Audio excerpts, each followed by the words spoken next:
February 14ರಂದು religion day ಅಂತ ಹೇಳ್ಕೊಂಡು ಈ ವಿದ್ಯಾರ್ಥಿಗಳು ಅದನ್ನು ಆಚರಣೆ ಮಾಡ್ತಾ ಇದ್ದಾರೆ. ಆದರೆ ಆ ಆಚರಣೆಯಿಂದಾಗಿ ನಮ್ಮ ಮಕ್ಕಳು, ಮನೆಯ ಮಕ್ಕಳು ಇವತ್ತು ತಪ್ಪು ದಾರಿಗೆ ಹೋಗ್ತಾ ಇದ್ದಾರೆ. ಆ ಆಚರಣೆಯ ದಿನ ಅವರು ಧೂಮಪಾನ, ಮದ್ಯಪಾನ ಅಥವಾ ಮಾದಕ ದ್ರವ್ಯಗಳನ್ನು ಸೇವನೆ ಮಾಡುವಂಥದ್ದು, ಅದೇ ರೀತಿ ಅವರ ಶೀಲವನ್ನು ಕಲ್ಕೊಳ್ಳೋದಿದ್ದರೆ ನಡೀತಾ ಇದೆ.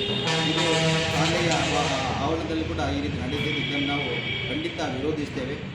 ಈ ಬಗ್ಗೆ ನಾವು ಸೂಕ್ತ ಕ್ರಮ ತೆಗೆದುಕೊಳ್ಬೇಕು. ಯಾಕೆಂದರೆ ಮಕ್ಕಳು ಈ ದಿನದ ಒಂದು ದಿನದ ಪ್ರೇಮಿಗಳ ದಿನಾಚರಣೆ, ಪ್ರೇಮ ಅಂದರೆ ಅದು ಪರ್ಮನೆಂಟ್ ಶಾಶ್ವತವಾಗಿರಬೇಕು.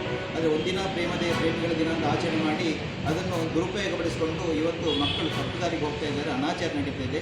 ಇದು ಶಾಲೆ ವಿದ್ಯಾರ್ಥಿಗಳು ಖಂಡಿತ ಈ ವಿದ್ಯಾರ್ಥಿಗಳ ದಿಶೆಯಲ್ಲಿ ಮಾಡಬಾರ್ದು. ಅದೇ ರೀತಿ ಶಿಕ್ಷಣ ಸಂಸ್ಥೆಗಳ ಆವರಣ ಕೂಡ ಇದೇ ರೀತಿ ಆಗಬಾರ್ದು. ಈ ಬಗ್ಗೆ ನಾವು ಜಿಲ್ಲಾಧಿಕಾರಿಗಳನ್ನು ಭೇಟಿಯಾಗಿ ಅವರಿಗೆ ನಾವು ಮನವಿಯನ್ನು ಸಲ್ಲಿಸ್ತೇವೆ.